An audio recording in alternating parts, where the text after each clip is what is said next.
Hi friends, welcome to our channel. So RC-17 shooting update అసలు ఎప్పుడు జరుగుతుంది, ఎప్పుడు స్టార్ట్ అవ్వబోతుంది, సుకుమార్ గారు ఎంతవరకు ఈ ప్రాజెక్ట్ని తీసుకొచ్చారు, ఇవన్నీ కూడా తెలుసుకుందాం. So first of all Sukumar గారు ఫ్యామిలీ ట్రిప్లో ఉన్నారు. సో ఆయన అక్కడ ఫ్యామిలీ ట్రిప్లో ఉన్నా సరే స్క్రిప్ట్ తాలూకు డెవలప్మెంట్ అంతా కూడా చాలా ఫాస్ట్గా చేస్తున్నారు. ఖచ్చితంగా కంగారేం లేదు. ఖచ్చితంగా ఈ సినిమా షూటింగ్ 2 ఏళ్ళు ఖచ్చితంగా జరుపుకుంటుంది. ఎందుకంటే సినిమా యొక్క స్పాను, ఆ వరల్డ్, ఆ ప్రీ ప్రొడక్షన్ అంతా కూడా చాలా హ్యూజ్ లెవెల్లో ఉండబోతుంది. అంటే ఇప్పటి వరకు సుకుమార్ గారి కెరియర్లోనే ఈ కైండ్ ఆఫ్ జానర్ని టచ్ చేయలేదు. ఎందుకంటే రంగస్థలం దగ్గర నుంచి ఆయన రారస్టిక్ని మొదలుపెట్టారు. దాని తర్వాత పుష్ప 1, పుష్ప 2 ఆ రారస్టిక్ బ్యాక్డ్రాప్లోనే మొత్తం చూపెట్టారు. రంగస్థలం పుష్పకి వ్యత్యాసం ఉంటుంది స్టోరీలో, బట్ బ్యాక్డ్రాప్లో కాదు. రెండు కూడా రారస్టిక్ జానర్లో తీసినటువంటి సినిమాలే. అయితే ఇప్పుడు ఆ రెండింటికి డిఫరెంట్గా ఒక అర్బన్ కైండ్ ఆఫ్ ఇప్పుడు ప్రజెంట్ ఎలా అయితే ఉందో మన ప్రపంచం, సో ఆ కైండ్ ఆఫ్ కథతో మన ముందుకి రామ్ చరణ్ గారి స్ట్రెంగ్త్ ని వాడుకొని ఈసారి చాలా బలంగా రాబోతున్నారు. సో నెక్స్ట్ మంత్ ఎండింగ్ కల్లా రామ్ చరణ్ గారికి మొత్తం each and every detail of RC-17 మొత్తం చెప్పేస్తారు ఆయన ఎలా ఉండబోతుంది ఏంటనేది. సో అలాగే సోషల్ మీడియాలో రకరకాల రూమర్స్ వస్తున్నాయి. ఫ్యాన్స్ కొంతమంది DSP వద్దు అని చెప్పేసి అంటున్నారు, కొంతమంది కావాలని చెప్పేసి అంటారు. నాకు కూడా కావాలి, ఎందుకంటే వాళ్ళ కాంబినేషన్ బ్లాక్ బస్టర్ కాంబినేషన్, రిజల్ట్తో సంబంధం లేకుండా ఆర్య నుంచి పుష్ప 2 వరకు. So it is non debatable.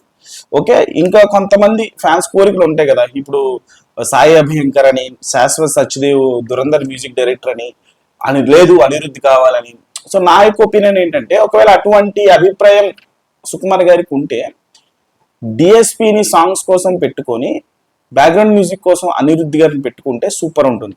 So అది final call is obviously to director కాబట్టి, సో అది మనం వెయిట్ చేద్దాం.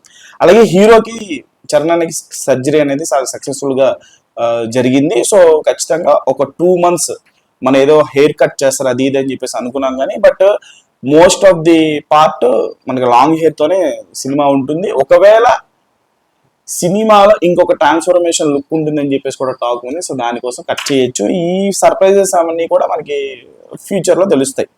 అలాగే మోస్ట్ ఇంపార్టెంట్ ఈ వీడియోలో నేను చెప్పదలుచుకుంటే ఏంటంటే, IMDb మీకు తెలుసు కదా, ఇండియన్ మూవీ డేటాబేస్. సో వాళ్ళు IMDb వాళ్ళు ఒక ప్లాట్ అనేది వాళ్ళు రాశారు.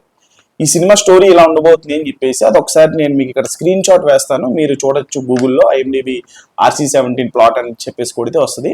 ఇక్కడ నేను కూడా మీకు డిస్ప్లే చేస్తాను, చదువుతాను అసలు వాళ్ళు ఏం రాశారు అనేది స్టోరీ గురించి.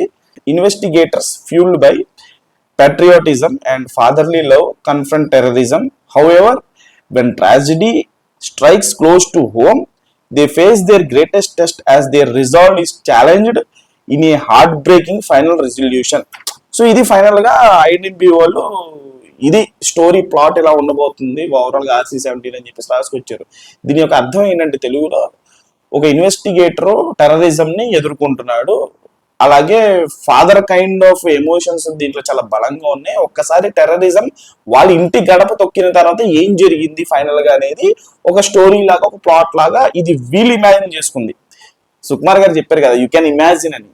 సో అలా వీళ్ళు ఇమాజిన్ చేసుకుని రాస్తుంది అనమాట. యాక్చువల్గా ఇదంతా తప్పు. సో అది ఒక డిఫరెంట్ వరల్డ్ లో ఉండబోతుంది. సో అదంతా కూడా అఫీషియల్ గా మనకి షూటింగ్ ఎప్పుడైతే స్టార్ట్ అవుతుందో, పూజా కార్యక్రమాలు జరుపుకుంటుందో, సో అక్కడి నుంచి మనకి అప్డేట్స్ అనేవి ఇంకా అఫీషియల్ గా మొదలవుతాయి. సో వెయిట్ చేద్దాం. మీరు అంతలాగా RC-17 అప్డేట్స్ కోసం ఎదురు చూస్తారని కామెంట్స్ తెలియజేయండి. ఛానల్ లైక్ చేయండి, షేర్ చేయండి, సబ్స్క్రైబ్ చేసుకోండి.